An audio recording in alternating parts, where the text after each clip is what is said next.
This is a cool thing too. This is actually new to us. We didn't have any info on chain phishing, but now we do. We officially have information on chain phishing. So wow, I cannot believe it, but the Pokemon company on the Pokemon website actually updated us and gave us intel on how to catch shiny Pokemon and what the official odds are. So thank you to Kurt for all the work you've done. And the hype around shinies has inevitably led to the release of an official shiny hunting guide. So without further ado, my name is Daedra and let's get right into the video. So today is November 21st and we have an official guide from Pokemon, just how to catch shinies, and it goes like this. The sprawling wild area has a greater variety of Pokemon than anywhere else in the Galar region. Also hides secrets on how to find some of the rare shinies around. If you're looking to add an ace to your battle team or a shiny Pokemon, I think the ace is like good IV Pokemon, or a shiny Pokemon to impress your friends, so special training in the wild area is the best place to start. While searching for Pokemon with hidden abilities, high individual strengths, or Gigantamax factors, or even a shiny Pokemon, you'll rack up lots of watts as you defeat brilliant Pokemon and win max raid battles. Don't forget that you could spend this currency as you traverse in the wild area, so keep an eye out for opportunities as you roam around. Okay, so let's go over brilliant Pokemon, the glowing Aurora Pokemon. I guess they're called brilliant Pokemon. I don't know if that's new news to everybody or I'm just out of the loop because I've been busy playing Pokemon. But yeah, anyways, finding brilliant Pokemon can lead to finding a shiny Pokemon. So sometimes you'll see Pokemon give off a special Aurora. That's the yellow Aurora, the fart, lingering fart. That's what I called it. These wonderful Pokemon, brilliant Pokemon, they have higher level than average Pokemon in the area, and they know an egg move. They'll have the highest possible individual strength for at least 2 or 3 stats, and you'll earn watts when you catch them. You can find excellent Pokemon by encountering as many brilliant Pokemon as you can. Now, what is an excellent Pokemon? Is that like a Pokemon with a bunch of IVs? As you catch or defeat more Pokemon of the same species, you'll be likely to find a brilliant Pokemon better, and as well as shiny Pokemon in the future. You don't need to find these Pokemon consecutively, and you can see how many times you encounter a species by checking your Pokédex. That's big. Don't need to find them consecutively. It can be over the course of any time. Great way to put it. So we have kind of some news we know. So at least 1 encounter brilliant Pokemon may appear. 20 encounters, 1.3 times the odds. 50 encounters, 1.6 the likelihood of appearing. And shiny Pokemon have 2 times the likelihood of appearing. Brilliant Pokemon have 1.6. At least 100 encounters, brilliant Pokemon are 2 times more likely as appearing, and shiny Pokemon have the 3 times likelihood of appearing. That's pretty insane. 200 encounters, shiny Pokemon have the 4 times likelihood. 300 encounters, 5 times. 500 encounters, 6 times the likelihood of appearing shiny Pokemon. So yeah, that's pretty insane. Once you encounter a species 100 times, you'll max out your chance for finding brilliant Pokemon of that same species at the double of the original odds. The odds of finding a shiny Pokemon won't max out until a whopping 500 encounters, where you'll have 6 times the normal odds. It's a good idea to work towards completing your Pokédex and earning a shiny charm. So every time you defeat a Pokemon in the wild, you'd be more likely. Okay, so yeah, that's some stuff we know. So this is a cool thing too. This is actually new to us. We didn't have any info on chain phishing, but now we do. We officially have information on chain phishing. So fishing for brilliant Pokemon. You can also find brilliant Pokemon in the wild area. The number of times you battled any one species won't matter at all for fishing. Instead, you'll need to defeat as many Pokemon consecutively, no matter which species appears. So I think in the past you had to kill the same species of Pokemon over and over again when fishing. Now, correct me if I'm wrong. I never chain fished before. I think it was like that. If not, then cool. It's the same in this game. So successful. So nonetheless, as long as you get the reel the Pokemon in every time, no matter what the species is, and you kill it, you got a chain. So woo. So successful hooks, 0 to 2, a brilliant Pokemon might appear.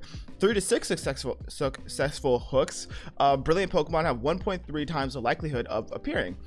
7 to 14 hooks, 3.3 times likelihood. 15 to 24 hooks, 6.6 times, and 25 plus hooks, brilliant Pokemon have a 16.6 times likelihood of appearing. Yeah, that is pretty insane. And if you keep getting bites and defeating your catches, you'll start to find more and more brilliant Pokemon. But be aware, if you fail to reel in a Pokemon in, or you catch a Pokemon, run away from the Pokemon, leave the area, or turn off your game, then the chain will break. After 25 successful hooks, you'll cap out at over 16 times total the initial odds of finding a brilliant Pokemon, so it can be quite rewarding to build a streak.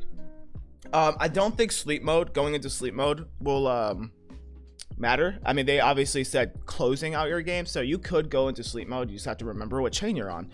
Then we have max raid battles, and also, yeah, that's really cool. But then we have max raid battles, and they just kind of go over like what Pokemon dens are. They don't tell how to get shinies in the Pokemon den, unfortunately. I thought they did, but yeah, I read through this whole thing, and I could actually just double check here.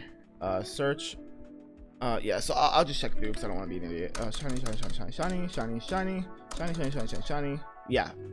So there's no shiny. The talking about shinies ends right here. So this article doesn't go over shiny Pokemon, unfortunately. Then it just starts talking about weather in the wild area, which is really cool, and then the impact of gym badges. So you'll gradually gain access to more and more of the wild area as you progress your adventure. So it's best to revisit it as you complete major objectives. Plus, if you wander too far in your trip to the wild area, you'll definitely find some Pokemon so powerful you don't have odds of defeating them. So that's something we did know too. And for all my friends, a lot of people say like, hey, like, I like your guides, and I appreciate that so much, but I'm too low of a level. Like, when do I get 5-star, you know, raids and stuff?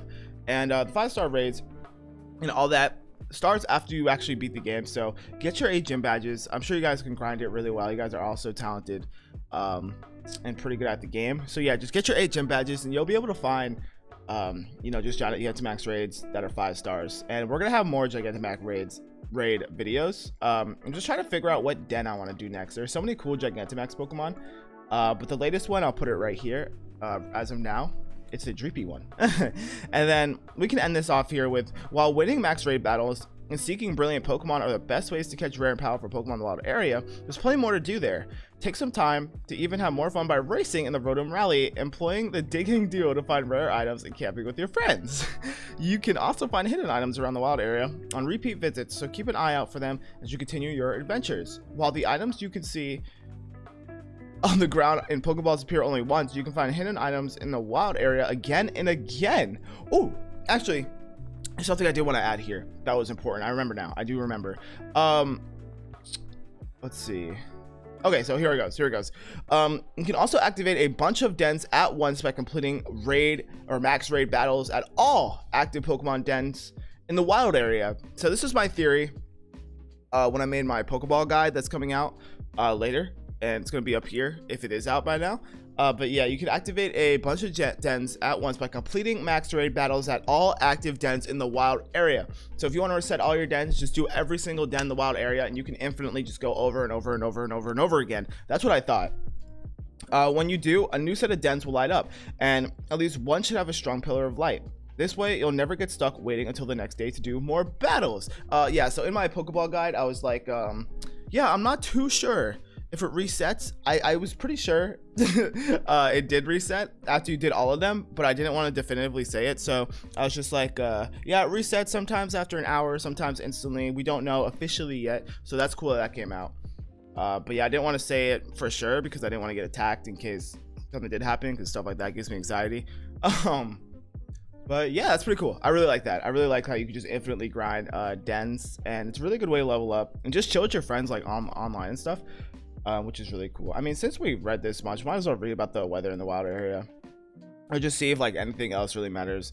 Many Pokemon appear during special wild conditions. For instance, you'll generally see more. I like how I said I wasn't going to read everything and now here I am just reading everything. As usual, the weather can have a direct impact on battle too. This can be in the form of more traditional weather effects, blah blah blah. You can see the weather forecast on your town map. Okay, so not too much, not too crazy, but I don't know, I guess that's really it. I guess we read this whole article. We kind of, I guess I didn't read every paragraph, but I definitely skimmed through everything. I really like the chain fishing. Now, you could chain fish for brilliant Pokemon, but something I want to go back for is this. You can quickly find some excellent Pokemon. What is an excellent Pokemon? Could somebody let me know if you guys find out? I might just be a little silly. By countering as many brilliant Pokemon as you can.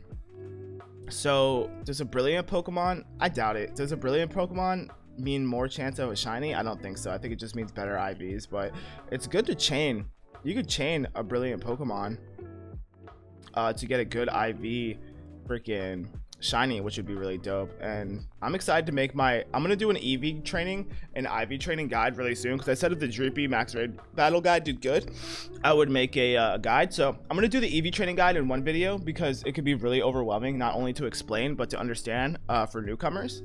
and then I'm gonna do an individual value IV training guide in a separate video as well, so you can kind of absorb all info at once, and you don't have to, you can watch either in any order. And then we'll probably have a competitive breeding guide after that. But yeah, I want to break it down because I had cousins who were 9 years older than me who taught me about competitive. That's how I know it, when I was really young. And it was really overwhelming, and I didn't really understand it until I was like 15. I'm 21 now, but yeah, so I didn't really understand it for like 5 years. They told me like what it was and what to do to get it, but they didn't tell me why. You know what I mean? So I really want to take the time to make videos to explain why. A lot of videos, and especially like in school when you're learning math or when you're learning a new job, your instructors, your managers, whatever, will tell you what to do in the job, but they won't tell you like why you're doing it or like how you're doing it. You know what I mean? In a context of you should be knowing, right? If it's the job's just, oh, put this on the shelf, obviously you're not gonna say why, how. But if I did AC and refrigeration, and we had different types of refrigerant, and I would always say like why, or they would just say put this type of refrigerant if it's this color, and they never told me how. I had to figure that out on my own. So going back to Pokemon, I want to let you guys know why we're doing individual values, how they matter, what they do, when they matter, and stuff like that. Same with EVs, same with breeding. So expect those guys really soon. Thank you guys for 800 subscribers. It's a blessing. I'm at a loss for words. I don't even know what to say. Thank you for always joining the Discord. And if you guys want to continue that discussion, or the discussion of this video, be sure to join that down below. And with that said, my name is Deja. I appreciate you so much for watching. Have a good one, and peace.